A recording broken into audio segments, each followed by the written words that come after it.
Muy buena noche, ¿cómo está usted en casa? Gracias por estar en sintonía nuevamente de su programa A la Medida. Sandy, buena noche para ti. Buenas noches, Julio, qué gusto como siempre compartir Gracias. contigo este espacio y poder analizar así los temas de coyuntura nacional. El tema electoral, por supuesto, no lo podemos dejar por un lado. No, definitivamente, Sandy, tienes toda la razón. Y a ver, ¿qué te parece esto? La misión de la Organización de Estados Americanos, que estuvo acá como visor y observador de las elecciones, aseveró algo. Lo que asevera es que no hubo fraude. ¿Te parece si lo analizamos? Por supuesto, pero de momento conozcamos nuestros titulares. No hubo fraude electoral, afirma la misión de observadores de la Organización de Estados Americanos. Además, hicieron varias recomendaciones al Tribunal Supremo Electoral. Muchos estudiantes se verán afectados por los disturbios que ocurrieron luego de las elecciones. Varias escuelas fueron dañadas. Ante las denuncias electorales, el Tribunal Supremo Electoral deberá determinar qué hechos deben ser investigados por el Ministerio Público y cuáles son de carácter administrativo. En varios municipios del país se siguen registrando conflictos por inconformidad con los resultados de elecciones locales. Tras conocerse los resultados de estas elecciones, se confirma la desaparición de 6 partidos políticos. Le tenemos los detalles. El gobierno de Guatemala podría aplicar pruebas de ADN a los menores de edad que viajen en caravanas de migrantes.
Fraude electoral. Así aseveró la misión internacional de observadores de la Organización de Estados Americanos, que estuvo presente en los distintos centros de votación. La decisión de al menos 5 millones de guatemaltecos que definieron quiénes disputarán la presidencia del país en una segunda vuelta no evidencia un fraude electoral, según lo afirma el presidente de la misión de observadores de la OEA y expresidente de Costa Rica, Luis Guillermo Solís. Los resultados que se han divulgado por parte de las instancias oficiales son coincidentes con los que la misión ha recopilado. Por lo tanto, en opinión de la misión, no hubo fraude electoral. Y ciertamente se han señalado una serie de situaciones que ameritan ser adecuadamente investigadas y atendidas por los órganos correspondientes, pero en esa materia consideramos que los resultados reflejan la realidad de lo que ocurrió el domingo. Con base en los resultados preliminares del Tribunal Supremo Electoral, por lo menos 61.4% de la población empadronada efectuó su voto el pasado domingo 16. A ver, esto es importante que hagamos el análisis. Como usted escuchó, esta misión de observación afirmó a través de quien la presidió que en Guatemala no hubo fraude. Usted en pantalla, por favor, acompáñenos, porque esa afirmación hecha por Luis Guillermo Solís, jefe de la misión de observación electoral, es contundente. Él afirmó que los resultados divulgados coinciden con los recopilados por la misma misión de observadores de la Organización de Estados Americanos. Eso sí, dijo que hay señalamientos que ameritan ser investigados. Por supuesto, ¿verdad, Sandy? Y dijo que también la misión considera que los resultados reflejan la realidad de lo que ocurrió. Aún así, la misión de OEA reportó casos de transporte masivo de electores en varios departamentos y también observó que en algunos departamentos existió un clima verdadero de tensión que se reflejó y se tradujo en disturbios, manifestaciones, quema de papeletas, bloqueo de carreteras.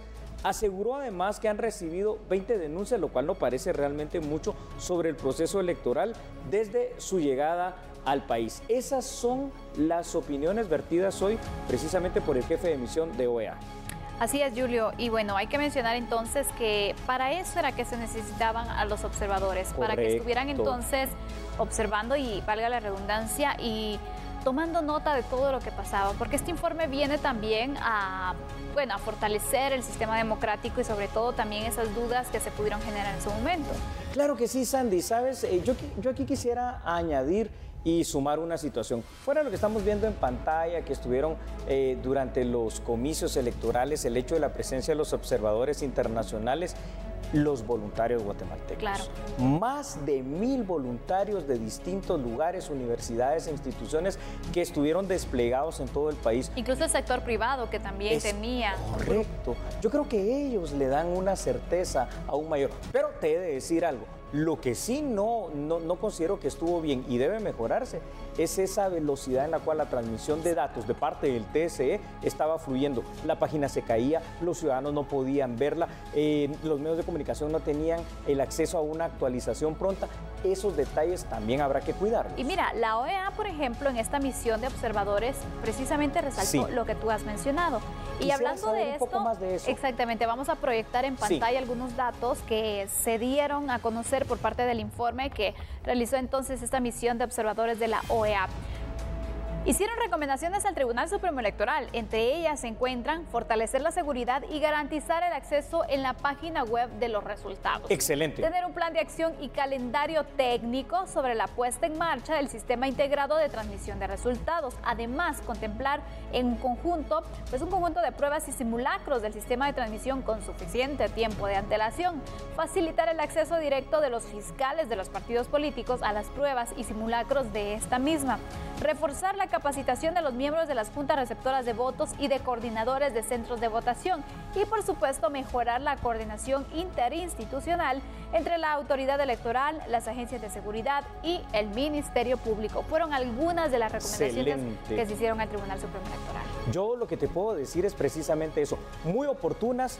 De verdad esperemos que el Tribunal Supremo Electoral les preste la atención debida para que en una segunda vuelta electoral, que será este próximo 11 de agosto, no vuelva a suceder esta situación. Esto para darle una credibilidad más fuerte, una certeza todavía mejor al proceso electoral. Algo que es muy importante, Sandy, destacar en el proceso electoral guatemalteco es que todas estas misiones de observación, más el hecho de que los partidos tengan fiscales in situ y los observadores nacionales voluntarios, le da cierto grado fuerte de certeza en comparación de otros países. Sin embargo, hay muchísimas cosas que mejorar y en una de las que yo principalmente coincido con la misión de observación de OEA es el hecho de la improvisación, de no probar la transmisión de datos, de no hacer pruebas y contrapruebas para tener un resultado óptimo, que ojalá en 2 meses les des tiempo de corregir. Ojalá, Julio, la verdad que creo que este tema tiene que tomar con más seriedad. Así es, porque bien dicho. Hay muchas debilidades que se tuvieron y que por supuesto esto pudieron afectar también la realización de las elecciones. Afortunadamente, como apunta la OEA, no existió fraude. Ellos se dieron cuenta, sí hubo debilidades, hubo errores, pero no por eso lo vamos a calificar como un fraude. Y esto es muy importante porque hubo una candidata precisamente presidencial que salió dando unas declaraciones sobre este tema. Específicamente nos referimos a Telma Cabrera del MLP, pero tenemos que tener la certeza y confianza también nosotros los guatemaltecos que esta forma, aún con los retrocesos que yo considero que tuvo el Tribunal Supremo Electoral en la transmisión de datos, la forma en que se vigilan las elecciones aquí en Guatemala nos permiten dar un resultado bastante garantizado. Eso sí, no exime, repito, Sandy, no exime al Tribunal Supremo Electoral de muchas cosas que tuvo que haber corregido antes. Por supuesto que no. Y hablando de esas correcciones, Julio, ¿qué otras le podrías agregar a las que ya hizo la OEA en su informe? Excelente, Sandy. ¿Sabes qué? Y esto ya nos va a ir llevando poco a poco a lo que analizaremos en el segundo tema. Si tenemos supuestamente un mapa de calor, como se le llama en seguridad, a los lugares donde posiblemente pueden haber conflictos, hombre, ¿por qué es que los conflictos surgieron en otro lado? Número uno, el tema nuevamente de que yo creo que hubieron cosas que hay que cuidar, es decir, No sé si la coordinación interinstitucional del Tribunal Supremo Electoral fue la óptima, primero con el RENAP, con el Ministerio de Educación que prestó sus instituciones educativas para toda esta situación. Yo sentí, te lo voy a decir así, Sandy, un poco improvisado el quehacer del TSE, un poco descuidado, te diría yo, para la importancia de un proceso electoral en Guatemala. Llama la atención cuando la OEA en su informe indica, bueno, necesitamos más capacitación para los miembros de las juntas receptoras de voto. ¿Qué pasa ahí? Quiere decir que ellos lo que pudieron observar es que si bien los datos estaban fluyendo de manera lenta, seguramente el procesamiento de los datos no era con la velocidad, la pertinencia que todos esperábamos. Y eso se reflejó precisamente en la lentitud, ¿verdad? Con que los mismos fueron dando, fueron fluyendo y se fueron conociendo. A ver, te voy a poner un ejemplo. Tú estuviste también en la transmisión continua a través acá de TN23 en esa parte del cierre y recordarás que hicieron una actualización, entre comillas, actualización de datos a las 20:18 y la siguiente fue después de las 20:40 minutos. Pasaron más de 20 minutos y esos datos no cambiaban realmente. Además, cuando llegamos a una hora que era ya cercana a las 11 de la noche, ver que se tenía un conteo que apenas estaba llegando al 29%. El conteo del escrutinio ya estaba hecho, los datos eran los que no estaban. Entonces, creo que otra de las lecciones aprendidas será que para una futura ocasión, fuera de mejorar esto, también hayan misiones de observación más amplias, más grandes, porque lo que necesitamos al final de cuentas es una certeza total de que lo que la gente votó es lo que se plasmó allí. Y si tú me permites una más, algunas cosas que se fueron reportando, que vaya que no fueron tantas, pero que dejan también un sinsabor, el hecho de que muchas personas se encontraron con papeletas ya marcadas. Imagínate, de cómo pasó eso, se pregunta la gente. Bueno, esto marca ciertas dudas también y pudieron afectar también las elecciones. Pero sobre todo, Julio, cuando tú hablas y hablamos del tema de la capacitación de los miembros de la Junta Receptoras de Voto, otra duda es, bueno, ¿será acaso que esas mismas dudas que se generaron a nivel nacional se tenían en las juntas? Porque sabemos también que se miraba como un poco de tambaleo al momento del conteo, de decir, bueno, sí es un voto válido, no lo es, como cierta incertidumbre. No sé si te diste cuenta. Creo que sí, y tú lo pudiste observar. A ver, voy a tomar estas hojas. ¿Sabes qué? Uno de los primeros problemas, cuando tienes realmente 19 binomios presidenciales en 27 agrupaciones políticas, voy a hablar coloquialmente, el hacer pequeños grupos, pequeños pushitos, como le decimos aquí en Guatemala, de cada uno de los votos de las distintas organizaciones políticas te toma tiempo. Además, yo pude observar en la transmisión que se tenía acá en todos los canales de Albavisión que también algunas juntas receptoras de votos estaban en un conteo que, Sandy, una tortuga herida termina siendo más rápida. Eso también habrá que replantearlo para que los conteos sean más ágiles. Exactamente. Bueno, entonces ahí está el resultado del informe de la OEA respecto a cómo ellos visualizaron las elecciones del pasado domingo. Indican no hubo fraude, rescatamos esto también, porque también es necesario no levantar rumores, no dejarse desinformar, sino que simplemente sí hubo errores, sí hubo debilidades, pero no es en el proceso como tal, sino en ciertas fases del mismo. Nunca mejor dicho, una excelente conclusión para dar por terminado este tema. Y si me permites, Sandy, de una vez te voy a comentar qué es lo que vamos a hablar a continuación. Los escolares terminaron siendo afectados por estas elecciones, pero no te diré por qué, ya vas a ver. Cuando regresemos de la pausa tenemos este análisis, te va a sorprender lo que le daremos a conocer, ya volvemos. Por favor, siga en sintonía de TN23, recuerde que somos a la medida.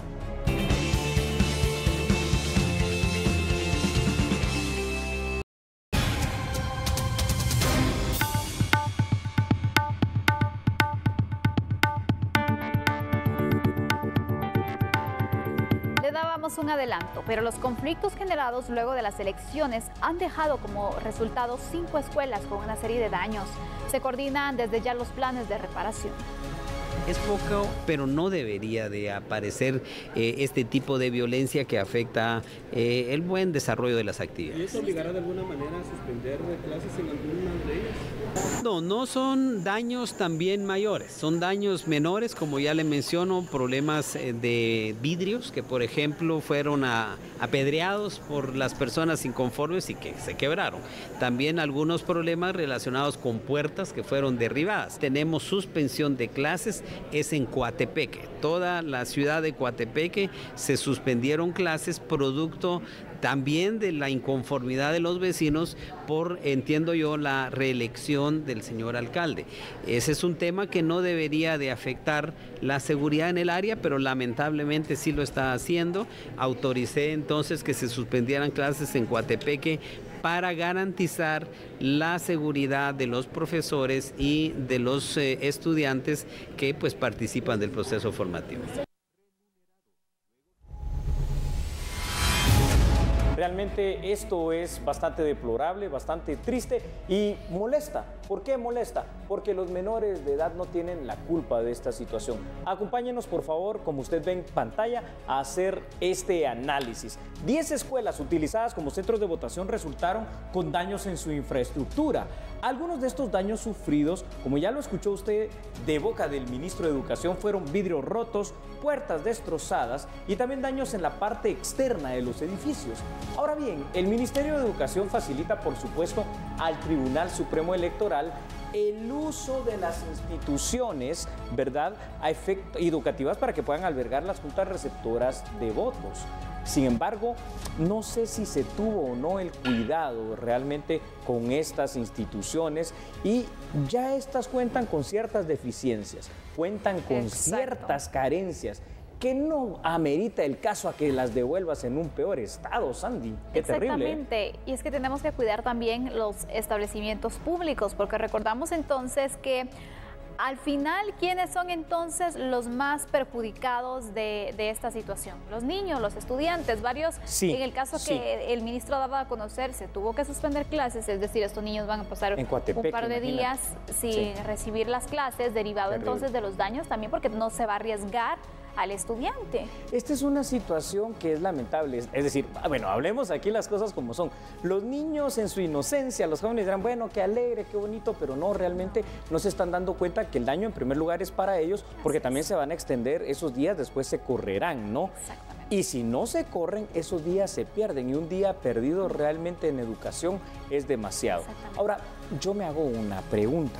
Visité, fíjate, Sandy, 3 centros de votación distintos aquí en Guatemala, ¿no? Para emitir el sufragio de tu servidor y de la familia. Sin embargo, yo vi que había un contingente bastante amplio de Policía Nacional Civil. Mi pregunta es, esto pasó básicamente en el interior de la República, sobre todo en la ciudad de Coatepeque.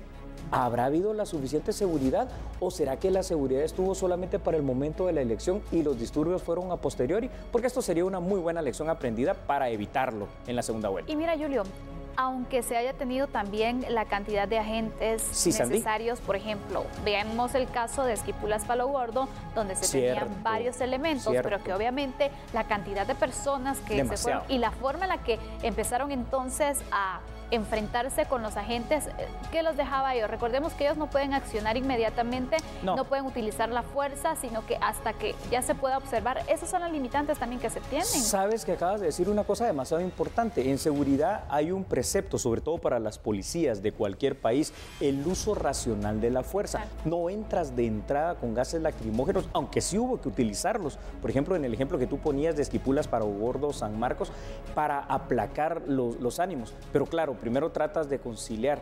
Ahora, realmente también hay que decir una situación, Sandy. De todos los centros educativos pareciera ser que los daños en sí no fueron mayores, pero es que no se puede tolerar que exista un daño, porque te los entregaron bien. El Ministerio de Educación se esmeró, llamémoslo así, en prepararlos. Y es en ese contexto que yo quisiera preguntarte a través de datos, ¿cuáles fueron los cuidados que tuvo el Ministerio de Educación y por qué es que esto es tan deleznable? Por supuesto, vamos a colocar en pantalla algunos datos porque es necesario poder hacer este análisis y desglosar entonces algunos puntos. Ahora parece una situación injusta, por cierto, que el Ministerio de Educación tenga que erogar fondos que no tenía previstos para la reparación de los daños que se ocasionaron. Además, debe considerarse que aún falta el desarrollo de la segunda vuelta electoral, donde no existe en realidad garantía de que ya no se registren más daños de los que se han registrado, por supuesto, y obviamente esto viene a afectar especialmente a los menores de edad que reciben las clases en estos establecimientos educativos, pues como ya se mencionó entonces, no son las mejores condiciones las que tienen y todavía todavía se los dejamos peor, no es justo. Ahora recibirán sus clases con más daños, sin ventanas, sin puertas en algunos casos y con la incertidumbre de cuándo serán reparados estos daños, porque obviamente es un plan que, como lo rescato entonces de lo que le mostramos a usted, el Ministerio de Educación no tenía planificado, no se imaginó incluso. No nos imaginamos, la verdad, que esto podría pasar, y especialmente entonces la manera en la que la población está tratando de resolver sus inconformidades. Yo no puedo venir y dañar un establecimiento público que sé que a quien voy a afectar es al menor y no a la persona en contra de quien yo tengo ese disgusto. Por supuesto, Sandy, y fíjate que tú lo apuntabas de muy buena manera, es decir, el esfuerzo que hizo el Ministerio de Educación para que existieran baños, para que existieran las escuelas en sí, para pintarlas de hecho, para darles el mobiliario necesario y además para dotarlas de electricidad y que se venga y se les devuelva en condiciones no óptimas, no está bien. Además, ya hay algunas escuelas en las cuales hay deficiencias también, algunas bastante graves. A los niños, por ejemplo, se les entra el agua, hay goteras. Ahora les deja las ventanas rotas. Algunos de ellos van a tener la gotera arriba y también a la par en la ventana. Y no hay una certeza, porque yo no sé, fíjate, y esto sería para preguntarle al Tribunal Supremo Electoral, pero conociendo lo improvisado que fueron en esta elección, no creo que hayan tenido un rubro destinado para esta situación. Yo quisiera que me apoyaras de alguna forma, tal vez para dar una recomendación a la población, ya que viene la segunda vuelta electoral en menos de 2 meses, para que esto no vuelva a suceder. Por supuesto, Julio, es que mira, siempre lo hemos hablado, cuando hay manifestaciones de cualquier tipo, porque esta fue una manera de manifestar, la verdad que para nada ejemplar, pero siempre afectamos al mismo ciudadano, a la persona que, igual que usted, por ejemplo, está tratando de salir adelante, de trabajar, bloqueamos puntos. ¿A quién afectamos? Bueno, a la clase trabajadora. Afectamos o dañamos los centros educativos porque estamos inconformes con los resultados por algo que se realizó. No es la vía, no es el lugar y no es la forma en la que nosotros podemos manifestarlo. Tenemos que hacer de forma pacífica y ante las autoridades que corresponden, no ante un establecimiento educativo que obviamente, aunque lo destrocen, no se va a resolver nada. Al contrario, estamos afectando a una población. Sandy, yo te diría impresionante. Has sido bastante contundente con tus afirmaciones y yo solo me quiero sumar, las apoyo completamente. Así que ahí está, para la segunda vuelta electoral tenemos que tener este cuidado, ¿no? Y yo quiero recordar, para finalizar este tema, las palabras sabias de aquel político mexicano, Benito Juárez, ¿te recuerdas? El respeto al derecho ajeno es el principio de la paz. Vamos a ir a una pausa comercial. Vamos a una pausa con esa reflexión y volvemos enseguida. Somos A la Medida.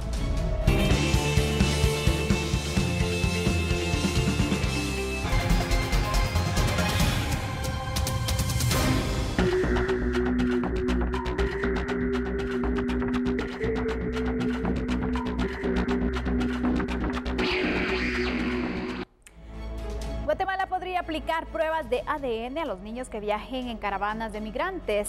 Se gestiona entonces apoyo técnico con los Estados Unidos para ejecutarlo.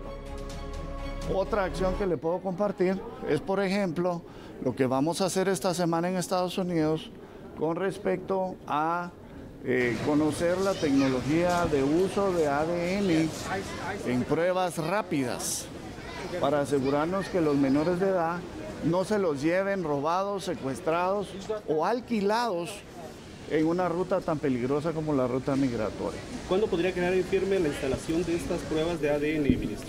De muy corto plazo.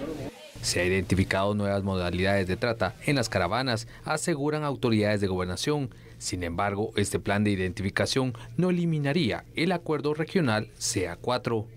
Recuérdense que el CA4 no se elimina de manera unilateral. Por eso le digo, tal vez lo ha propuesto a los otros 3 países. En ningún momento. De hecho, lo que hemos estado conversando con nuestros amigos del CA4 es cómo asegurar el cumplimiento de dichos objetivos que fueron los que le dieron vida al acuerdo del CA4. El CA4 no fue diseñado para que fuera utilizado por caravanas masivas. Ese no es el objetivo. Y ese es el punto exactamente. Las estructuras criminales se aprovechan de ese tipo de acuerdos, que son buenos acuerdos, para hacer sus operaciones criminales. Este es un proceso que ya lleva bastantes meses en desarrollo. Por eso comencé por comentarles que empezamos haciendo la firma de esos convenios multilaterales hace bastante tiempo. Esto no es una respuesta a una acción. Pero lo dijo el presidente Trump ayer en Twitter. Pero esto es parte de un plan. El hecho de que él esté de manera positiva visualizando lo que estamos haciendo, considero yo que pone a Guatemala en un buen plano. En esta semana, el ministro de Gobernación, Enrique Degenhardt, viajará a Estados Unidos para coordinar los nuevos sistemas de identificación. Bueno, es que ante el fenómeno de la migración que se ha manifestado en los últimos años y en los últimos meses, sobre todo el año pasado y el presente, y la utilización tan deleznable de los menores de edad en las caravanas, el Ministerio de Gobernación puede responder ahora a través de estas pruebas de ADN, como le explicó el ministro Degenhardt. Y esto para evitar simple y sencillamente el fenómeno de la trata de personas, que se ha constatado, imagínense ustedes, Sandy, que muchos de los menores que viajan en las caravanas no solo no son parientes de los adultos a quienes acompañan, sino que además han llegado a hacer este recorrido tan peligroso hasta 8 veces, y esto con un solo fin. Aparentemente, imagínate tú, el fin de facilitar el ingreso a Estados Unidos de los adultos. Por supuesto que esta es parte de la mutación que estas estructuras criminales de trata de personas están haciendo para aprovecharse de menores de edad como si fueran una especie de seguro o salvoconducto, llamémosle así, para poder ingresar a territorio estadounidense. Y lo que pretende este tipo de medidas es despertar pues aquella situación humanitaria de que les van a dar asilo precisamente humanitario, pero realmente es bastante terrible el hecho de que se esté tratando de utilizar a menores. Esto hay que combatirlo, y lo que anunció el ministro Degenhardt me parece bastante bueno, plausible y oportuno, Sandy. Por supuesto, la verdad es de que llama la atención porque siempre hemos dicho, e incluso hemos tratado en temas de seguridad sobre el tema de la migración también, Julio, la posibilidad de la nueva forma en la que también están operando las estructuras de trata de personas. Correcto. Donde utilizan a los niños haciéndolos pasar por hijos de otras personas. Eso para que de esta manera puedan llegar más rápido o que puedan obtener cierto beneficio migratorio, pero en realidad están utilizándolos. Sí, Sandy, tienes toda la razón, pero esto es absolutamente falso, y los tratantes que utilizan a estos niños lo saben perfectamente. Claro. Por eso es importante en programas como La Medida que las personas ya no se dejen engañar. Primero, Estados Unidos está cerrado, eso lo sabemos. Y que llevar niños, familia, esposa, lo que sea, no es ninguna garantía de que va a entrar al territorio norteamericano. Por supuesto, pero mira, Julio, hablando siempre del tema de derechos humanos, que siempre se involucran entonces el tema, especialmente como este humanitario, ¿realizar una prueba de ADN a un menor no caería en una violación? ¿O qué pasaría? ¿Sí se puede realizar? A ver, en una situación normal estaríamos en un limbo jurídico prácticamente, porque tendrías que tener precisamente la aprobación de quien tiene la patria potestad, que generalmente son los padres, en una situación y condición normal. Pero en esta situación donde ellos están siendo utilizados, habrá que ver si con el consentimiento de los padres a cambio de dádivas, es decir, de dinero, o simple y sencillamente porque fueron robados o no sabemos qué pasa con estos niños. Creo que sí es oportuno hacerlo para rescatar a los niños, básicamente. Eso sí, Sandy, habrá que ver una situación. Si esto se comprueba y se rescata a los niños, el tema de los hogares y la protección que ellos van a tener también deberá de garantizarse. Por supuesto, y es que ahora ya no es ninguna garantía tampoco, Julio, el hecho de que, por ejemplo, venga una persona y diga, bueno, aquí está la partida de nacimiento de mi hijo, aquí está mi padre, porque se puede falsificar. Entonces, la única manera en realidad de poder constatar que sí es un núcleo familiar es esta prueba de ADN, que obviamente representaría también un gasto, ¿verdad? Bueno, eso me parece muy oportuno también lo que estás diciendo. Antes las pruebas de ADN eran tan complicadas aquí en Guatemala que había que utilizar laboratorios mexicanos o costarricenses. Ahora esto ya se hace en Guatemala, pero tampoco, Sandy, vamos a ser muy claros, no tenemos una capacidad para hacerlo en una escala demasiado grande. Y el costo de una prueba de ADN, si bien ha bajado muchísimo, de aquellos 10,000 quetzales que llegó a costar, oscilar entre 1.500 a 3.000 quetzales, pues también es una erogación que no es cualquier cosa. Será una inversión necesaria, la verdad, que también se tenga que hacer para evitar de esta manera que las redes de trata sigan utilizando a los menores para de esta manera lucrar. Por eso es importante entender, con lo que tú estás también adicionando, cuando nosotros acá le insistimos que la trata de personas está ahí, está vigente, está latente, y que se ha constituido en pleno siglo XXI en la esclavitud. Esclavitud que no había visto en ninguna otra época histórica, porque imagínese usted llegar a utilizar a un ser tan indefenso como un menor de edad para acarrearlo de aquí para allá en una travesía con tantos peligros, Sandy, eso es inhumano. Vamos a proyectar unos datos, Julio, porque también es necesario tratar otro punto de esta temática. Hay que dar a conocer entonces que esto va también de la mano a las declaraciones vertidas por el presidente de los Estados Unidos, Donald Trump, en donde prácticamente afirma que Guatemala se convertirá en un tercer país seguro, o que eso es lo que pretenden realizar. Esto de conformidad al convenio de La Haya en 1951, que significa que tendríamos la obligación por razones humanitarias de recibir y asegurar salud, educación y trabajo a los migrantes. Es de destacar también nuevamente que el hecho de viajar acompañado de menores conlleva en primer lugar un enorme riesgo para los mismos durante la travesía y sobre todo en territorio mexicano. Pero también es importante que la población que está pensando en migrar tenga claro dos cosas. Los menores no constituyen ninguna garantía que les otorguen asilo y por el momento las políticas migratorias estadounidenses siguen siendo absolutamente estrictas contra los migrantes centroamericanos. Es necesario resaltar estos puntos, Julio. Clarísimo, Sandy. Esto que acabas de decir de último creo que nos tiene que llamar a la reflexión de que nuevamente, repito, no nos dejemos engañar. Claro. Aquí usted puede ir con quien sea, menor, mayor de edad, un niño de brazos, si es así, y eso no le da ninguna garantía. La política migratoria estadounidense realmente está muy fuerte. Por eso es que México, ¿verdad?, que empezó a acoger en su momento a los migrantes centroamericanos, pues también ya ellos ya no pueden dar mucha oportunidad, y es ahí donde el gobierno de Donald Trump, a través de un tuit, por cierto, que Donald Trump hizo viral dentro de lo que es la red social de Twitter, él mencionó lo que tú dijiste: Guatemala se va a convertir precisamente en el tercer país seguro. Ojo, que eso también nos va a conllevar muchos problemas a la larga. Yo quiero destacar algo, Julio, y es el interés también de las autoridades de querer tratar esta situación, este problema de seguridad que obviamente no se va a resolver en unos meses, ni en unos años. Es un trabajo que incluso, y ya que estamos también en el tema de elecciones, se debe tomar en cuenta como un seguimiento. No tenemos que criticar los planes de otros gobiernos, sino sacar de todo eso lo bueno y darle seguimiento. Exacto, y hacer las propuestas ya más firmes, concretas y contundentes. Ahora hay dos opciones políticas nada más, a efecto de que precisamente nos digan cuál va a ser la forma de atender esa crisis migratoria. Bien, le damos entonces por concluido este tema y pasamos a otro orden informativo.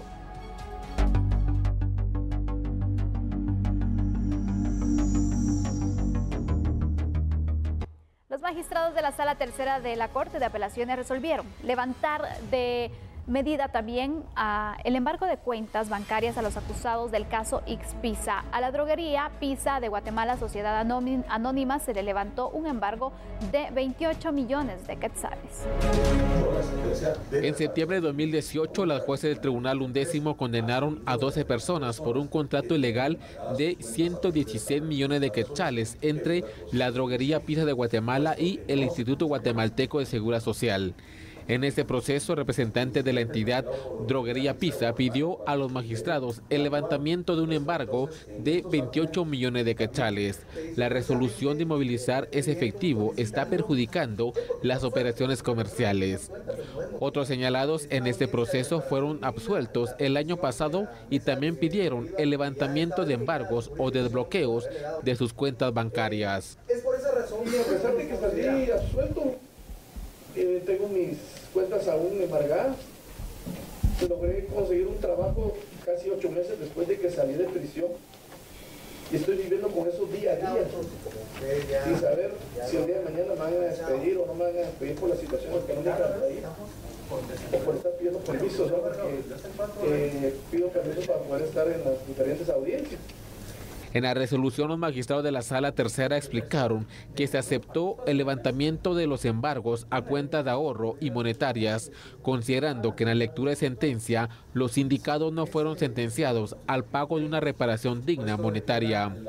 En el caso de Ixpisa, en el 2018, las juezas condenaron a 12 acusados y declararon inocentes a 9 sindicados. La Fiscalía no demostró su participación en hechos ilegales. Vamos a continuar con otras notas judiciales, y es que precisamente hoy en el caso penal denominado Fénix se aceptó la solicitud de la Fiscalía Especial para que 3 sospechosos quedaran sujetos a una investigación penal. Uno de ellos, imagínese usted, fue fiscal del Ministerio Público. Él fue señalado de archivar expedientes hace unos años sin justificación alguna. En abril de este año, las fuerzas de seguridad reportaron la captura de aproximadamente 20 personas por su posible vinculación en un desfalco de 350 millones de quetzales en el Instituto Guatemalteco de Seguridad Social IX en el 2008.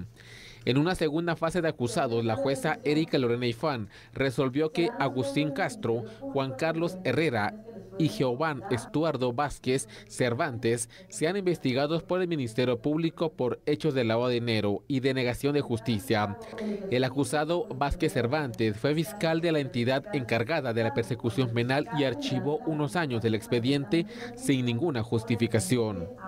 Lo cual, en determinado momento también es un indicio fuerte de que todos sabían lo que estaban haciendo, sabían la procedencia del dinero en una negociación con personas jurídicas legítimas. Todo es contabilizado y todo es registrado de una manera transparente. En esta primera declaración queda pendiente discutir y resolver si los procesados Agustín Castro, Juan Carlos Herrera y Estuardo Vázquez quedan en prisión preventiva mientras se realiza la investigación o son beneficiados con arrestos domiciliarios. Ha llegado el momento de hacer una pausa, pero usted siga con nosotros.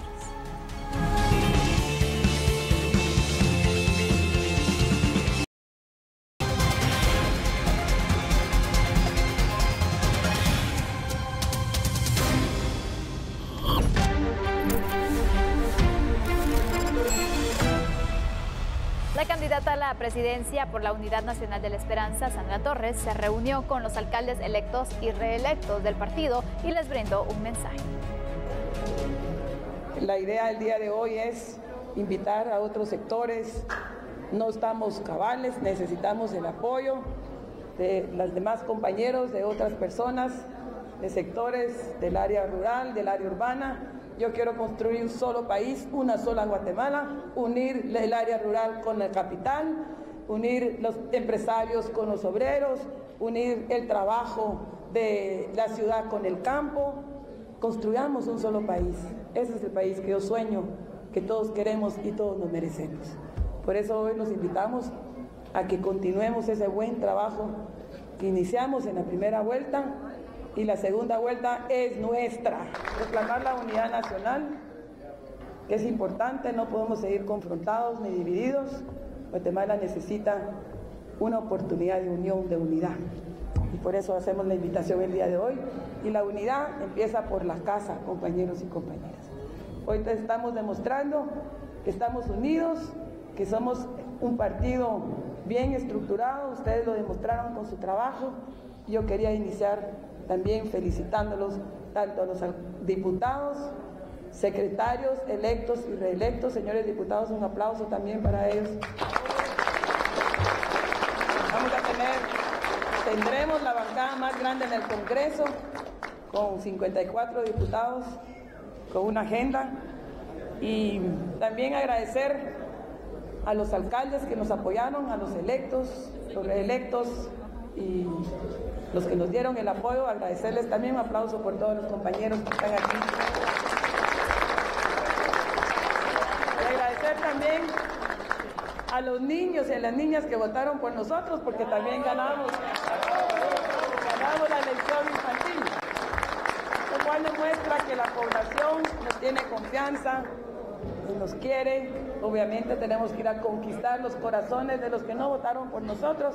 Por eso vamos a hacer y extender una invitación a todas las personas que no votaron por nosotros y a los otros partidos políticos, proyectos políticos que se quieran unir con nosotros para hacer un solo proyecto político y resolver los problemas de Guatemala. ¡Que viva Guatemala! El Tribunal Supremo Electoral deberá determinar qué hechos deben ser investigados por el Ministerio Público y cuáles son los de carácter administrativo. Esto porque más de 200 denuncias se han identificado hasta el momento. 13 municipios han presentado una serie de conflictos antes y después de las elecciones.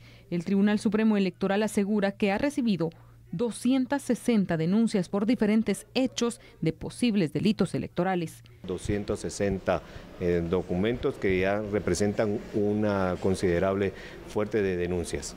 Hechos relacionados a los acontecimientos de conflictividad y violencia que se dieron y lo que la ciudadanía fue captando en el denunciar, en el reportar, en las personas que se agrupaban, relacionados a los destrozos que se daban, la aportación también de denuncias relacionadas a que llevaban material posiblemente de convulsión y también en relación a la posible entrega u ofrecimiento de algunos regalos, dávidas o cantidades dinerarias para obtener el voto. Sagastume además explica que se reunirá con el Ministerio Público para determinar cuál será el procedimiento a seguir en los últimos incidentes.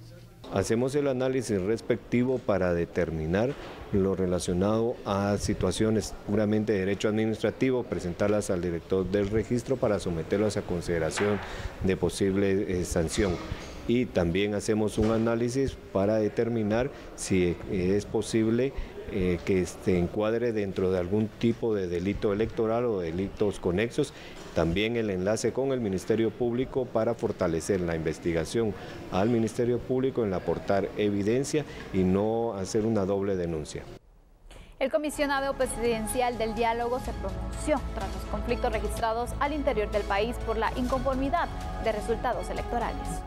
Sergio Flores, comisionado presidencial del diálogo, explicó que dentro de su mandato no se encuentra la atención a conflictos por temas políticos electorales. Sin embargo, realizaron un acercamiento con el Tribunal Supremo Electoral para ayudar a mediar en los conflictos. Por supuesto, la Comisión Presidencial de Diálogo representa todas esas acciones. En ese sentido, a nivel departamental y a nivel municipal hubieron coordinaciones de parte de la Comisión Presidencial de Diálogo con las juntas departamentales y municipales electorales. En las áreas en donde la comisión estuvo presente y se presentaron conflictos serios, básicamente en el lado del occidente, por el retardo en la emisión de los resultados que generó demasiadas suspicacias, temores, ansiedades y obviamente los liderazgos que siempre se adelantan, ¿verdad?, a definir acciones muchas veces violentas. Ahí la comisión intervino y se logró llevar a feliz término las situaciones. Los conflictos se registraron en municipios de los departamentos de Huehuetenango, San Marcos, Quetzaltenango, Retaluleu, Zacapa, entre otros, por lo que el comisionado Sergio Flores hizo un llamado al diálogo. La comisión está preocupada por un hecho tan importante para la nación como es elegir un nuevo gobierno, y creo que sea lo que sea lo que defina el Tribunal Supremo Electoral en cada uno de los casos que considere que debe tomar una decisión adicional, pues nosotros con gusto vamos a apoyar en la medida de nuestras posibilidades y sin violentar nuestro propio mandato. El llamado en general a la población que no se deje seducir por los llamados a la violencia, punto número 1. 2, que en realidad el único camino que puede llevar a encontrar acuerdos y soluciones es por la vía del diálogo.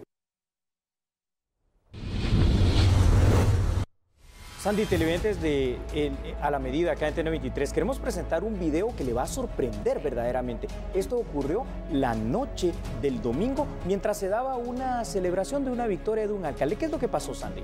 En San Juan Zacatepeque se da un enfrentamiento. Tenemos un video donde pues esto viene a afectar o viene entonces a empañar también la celebración. Un ataque armado que se registra cuando el alcalde que ganó las elecciones por el partido Todos, pues bueno, estaba celebrando con todas las personas que lo apoyaron y justo en ese momento se registra este ataque. Aquí están las imágenes de este hecho de violencia que se presentó.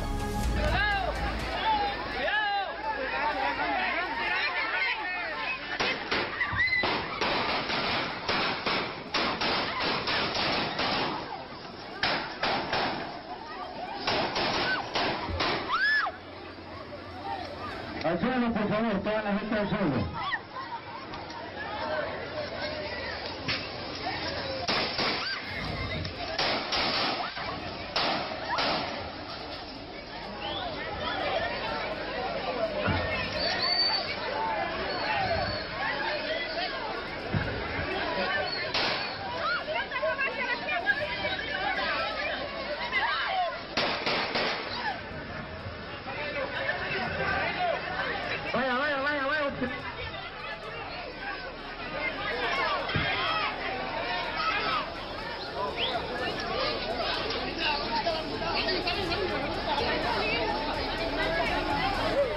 Tranquilo, mi gente. Abran la sede y entran a la gente a la sede. Tranquilos. Tranquilos, tranquilos. No. Ya, pues.